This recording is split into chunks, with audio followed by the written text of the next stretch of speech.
International yoga day 21/6/2025న దేశవ్యాప్తంగా జరగబోతుంది. ఇది ప్రతిష్టాత్మకంగా నిర్వహించడానికి కేంద్ర ప్రభుత్వం సన్నాహాలు చేస్తుంది. ఇందులో మన రాష్ట్ర ప్రభుత్వం యోగాంధ్ర పేరుతో సన్నాహక కార్యక్రమాలను చురుగ్గా ఏర్పాట్లు చేస్తున్నది. ఇందులో భాగంగా పాఠశాల విద్యార్థులందరినీ భాగస్వామ్యం చేయుటకు గాను ఉపాధ్యాయుల యొక్క లీప్ యాప్ నందు విద్యార్థులను ఎన్రోల్ చేయించుటకు ఇంటర్నేషనల్ యోగా డే ఆప్షన్ను ఎనేబుల్ చేయడం జరిగింది. ఇందులో ఎన్రోల్ చేయించడం ద్వారా విద్యార్థులను చురుగ్గా ఈ కార్యక్రమంలో పాల్గొనేటట్టు చేయడము దీని యొక్క ముఖ్య ఉద్దేశము. కాబట్టి ఇంటర్నేషనల్ యోగా డే నందు పాఠశాల విద్యార్థులను ఎలా ఎన్రోల్ చేయాలో చూద్దాము. ఇది ఉపాధ్యాయుల లీప్ యాప్ నందు ఓపెన్ అవ్వదు. పాఠశాల యొక్క యూజర్ ఐడి అంటే యూడైస్ కోడ్, పాఠశాల ఉపాధ్యాయులు ఏర్పాటు చేసుకున్న పాస్వర్డ్తో మనం లీప్ యాప్ నందు లాగిన్ అయ్యి ఇక్కడ విద్యార్థులందరినీ ఎన్రోల్ చేయించాలి. అంటే మీరు ఎక్కడ పార్టిసిపేట్ చేస్తారు అని, అంటే పాఠశాల ఆవరణంలో ప్లేస్ ఉంటే పాఠశాలలో పార్టిసిపేట్ చేస్తారా, లేకపోతే దగ్గరలోని సచివాలయంలో పార్టిసిపేట్ చేస్తారా, లేకపోతే ఇంకేదైనా ప్లేస్లో మీకు వీలవుతుందా అనే అంశాలను మనం ఇక్కడ నమోదు చేయాల్సి ఉంటుంది. కాబట్టి ఉపాధ్యాయులందరూ తమ పాఠశాల పరిధిలోని పిల్లలందరినీ ఈ ఇంటర్నేషనల్ యోగా డే ఆప్షన్ నందు అందరినీ ఎన్రోల్ చేయాలి. అది ఎలా చేయాలో చూద్దాము. మనం లీప్ యాప్ ఓపెన్ చేసి అందులో పాఠశాల యూడైస్ కోడ్తో మనం లాగిన్ కావాల్సి ఉంది. పాఠశాల యూడైస్ కోడ్ పాఠశాల ప్రధానోపాధ్యాయులు ఏర్పాటు చేసుకున్న పాస్వర్డ్ని ఎంటర్ చేసి మనం లాగిన్ పై క్లిక్ చేయాలి. లాగిన్ అయిన తర్వాత ఇక్కడ మనకు గవర్నరెన్స్ అనే ఆప్షన్ కనిపిస్తుంది. ఈ గవర్నరెన్స్ పై క్లిక్ చేయాలి. క్లిక్ చేసిన తర్వాత సిఎస్సి పై క్లిక్ చేయాలి. ఇక్కడ మనకు ఇంటర్నేషనల్ యోగా డే అనే ఆప్షన్ ఉంది. దీనిపైన క్లిక్ చేయాలి. ఇక్కడ ఎన్రోల్మెంట్ చేయించడానికి ముందు స్కూల్ ఫెసిలిటీస్ను కంప్లీట్ చేయాలి. ఇక్కడ ఎన్రోల్మెంట్ పైన క్లిక్ చేస్తే మనకు submit the school facility to proceed అని ఉంది. అంటే స్కూల్లో మీకున్న ఫెసిలిటీస్ను ఇక్కడ ఎంటర్ చేయాలి. కాబట్టి స్కూల్ ఫెసిలిటీస్ పైన క్లిక్ చేస్తే ఇక్కడ ఈజ్ ప్లే గ్రౌండ్ అవైలబుల్ అని ఉంది. ఎస్ అయితే ఎస్ అని, నో అయితే నో అని కొట్టాలి. మన దగ్గర ఎస్ అని ఉందనుకోండి, play ground extent in acres అని చూపిస్తుంది. మనకు క్యాప్చర్ ప్లే గ్రౌండ్ లొకేషన్ అని చూపెట్టాలి ఇక్కడ. తర్వాత yoga attend venue on 21 June 2025 అని ఉంది. అంటే ఆ రోజు మనం విద్యార్థులను పార్టిసిపేషన్ చేయించడానికి ఇదంతా సన్నాహక కార్యక్రమం. మన దగ్గర గ్రౌండ్ లేదనుకోండి, నో అని ఇవ్వాలి.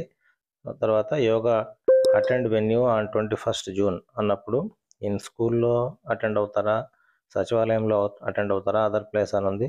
స్కూల్ అనే పెడతాం. క్లిక్ చేస్తే మనకు ఈ విధంగా సబ్మిటెడ్ సక్సెస్ఫుల్ అని వస్తుంది. ఇప్పుడు స్కూల్ ఫెసిలిటీస్ అనే ఈ ఆప్షన్ మనం కంప్లీట్ చేయడం జరిగింది. ఇప్పుడు ఎన్రోల్మెంట్లోకి వెళ్ళాలి. ఎన్రోల్మెంట్లోకి వెళ్ళిన తర్వాత సెలెక్ట్ పై క్లిక్ చేస్తే మన పాఠశాలలో ఉండే అన్ని క్లాసులు ఇక్కడ కనిపిస్తాయి. ఉదాహరణకి మనం 9th ఈ సెక్షన్ ఒక సెక్షన్ తీసుకుంటే ఇక్కడ గెట్ డీటెయిల్స్ అని పెడితే ఆ క్లాస్లో ఉన్నటువంటి పిల్లల పేర్లన్నీ ఇక్కడ డిస్ప్లే అవుతాయి. వారిని మనం ఎన్రోల్ చేయించాలి. లేదా న్యూ స్టూడెంట్స్ ఎంట్రీ, మన క్లాస్లో లేని పిల్లలు ఎవరైనా ఇప్పుడు ఇక్కడికి వచ్చింటే వాళ్ళని న్యూ ఎంట్రీగా చూపెట్టాలి. అంటే ఇప్పుడు కొత్తగా ఎన్రోల్ అయింటారు.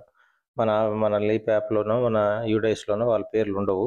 అయినప్పటికీ వాళ్ళని న్యూ ఎంట్రీ అని ఇచ్చి వాళ్ళ ఆ పిల్లల యొక్క ఆధార్ నెంబర్ని ఇక్కడ ఎన్రోల్ చేయాలి. ఎన్రోల్ చేసి మనం వాళ్ళని ఇక్కడ ఎన్రోల్ చేసుకోవచ్చు. అలా కాకుండా ఆల్రెడీ మన పాఠశాలలో ఉండే ఆ సెక్షన్లో ఉన్నటువంటి పిల్లలను ఎన్రోల్ చేయించడానికి ఇక్కడ గెట్ డీటెయిల్స్ పై క్లిక్ చేస్తాం. గెట్ డీటెయిల్స్ పై క్లిక్ చేస్తే ఆ సెక్షన్లో ఉండే పిల్లల పేర్లన్నీ కనిపిస్తాయి. ఇక్కడ మనం వీళ్ళందరినీ ఎన్రోల్ చేయించాలి. అయితే ఇక్కడ మనం గమనించాలి, ఇప్పుడు ఇక్కడ ఈ మొదటి విద్యార్థికి ఈ బాక్స్ నందు టిక్ మార్క్ ఉంది. ఈ right side sources of capture దగ్గర GSWS అని ఉంది. అంటే గ్రామ సచివాలయము, వార్డు సచివాలయంలో వీళ్ళు యోగా చేయడానికి రెడీగా ఉండాలని ఆల్రెడీ ఇక్కడ కొద్దిమందిని టిక్ మార్క్ కొట్టడం ద్వారా ఎన్రోల్ చేయించడం జరిగింది. అంటే ఆ ఏరియాలోని సచివాలయ సిబ్బంది కొద్దిమంది విద్యార్థులను ఇక్కడ ఆల్రెడీ ఎన్రోల్ చేసేసినారు. ఎన్రోల్ చేయకుండా ఉండే పిల్లలను మనం ఇక్కడ ఎన్రోల్ చేయాలి. సగం మంది దాకా ఎన్రోల్ అయిపోయింది ఇక్కడ వరకు. సో మనం మిగిలిన విద్యార్థులను ఇలా టిక్ మార్క్ ఇవ్వడం ద్వారా వీళ్ళని మనం ఎన్రోల్ చేస్తాము. సో వీళ్ళందరూ కూడా పాఠశాల పరిసరాల్లో పాల్గొనేటట్టు మనం ఇక్కడ ఎన్రోల్ చేశాం కాబట్టి వాళ్ళందరినీ అక్కడ పాల్గొనేటట్లు మనం చర్యలు తీసుకోవాలి. సో ఇలా క్లిక్ చేసిన తర్వాత ఇక్కడ మనకు సెండ్ ఓటీపీ వస్తుంది. ఈ ఓటీపీ దగ్గర ప్రధానోపాధ్యాయులకు ఓటీపీ వెళ్తుంది. ఆ ఓటీపీని మనం ఇక్కడ ఎంటర్ చేసి సబ్మిట్ పై క్లిక్ చేస్తే ఈ ప్రాసెస్ కంప్లీట్ అయినట్లు. ఈ విధంగా ఒక సెక్షన్ కాకుండా ప్రతి సెక్షన్లోని విద్యార్థులందరినీ మనం ఇక్కడ ఎన్రోల్ చేయాలి.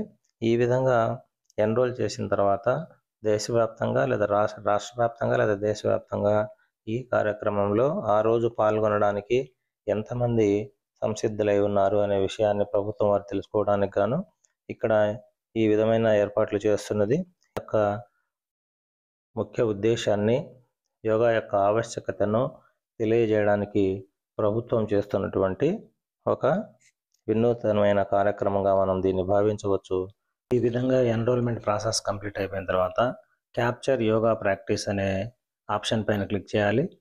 దీనిపైన క్లిక్ చేస్తే మనకు ఇంటర్నేషనల్ యోగా డే రోజు ఎవరైతే పార్టిసిపేట్ చేసినారో, మనం ఒకచోట అంతా యోగా చేస్తూ ఉంటాం, వారి యొక్క ఫోటోలను అక్కడ ఆ టైంలో మనం ఇక్కడ 3 ఫోటోలను తీయాల్సి ఉంది.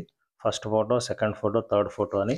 ఇక్కడ ఫస్ట్ ఫోటోపై క్లిక్ చేసినప్పుడు అంటే యోగా చేసే రోజు 21/6/2025 చేయాలి ఈ ప్రాసెస్. ఇక్కడ ఫోటో ఆప్షన్ పైన క్లిక్ చేస్తే మనకి ఈ విధంగా లొకేషను, తర్వాత చేస్తున్నటువంటి విద్యార్థుల ఫోటోలను మనం ఇక్కడ క్యాప్చర్ చేయాల్సి ఉంది. 3 ఫోటోలను తీసి ఆ రోజు సబ్మిట్ చేయాలి. తీసిన తర్వాత సబ్మిట్ ఆప్షన్ పైన క్లిక్ చేస్తే మనకి సబ్మిట్ అయిపోతుంది. దీంతో ఈ కార్యక్రమం విజయవంతంగా ముగిసినట్లు భావించాలి.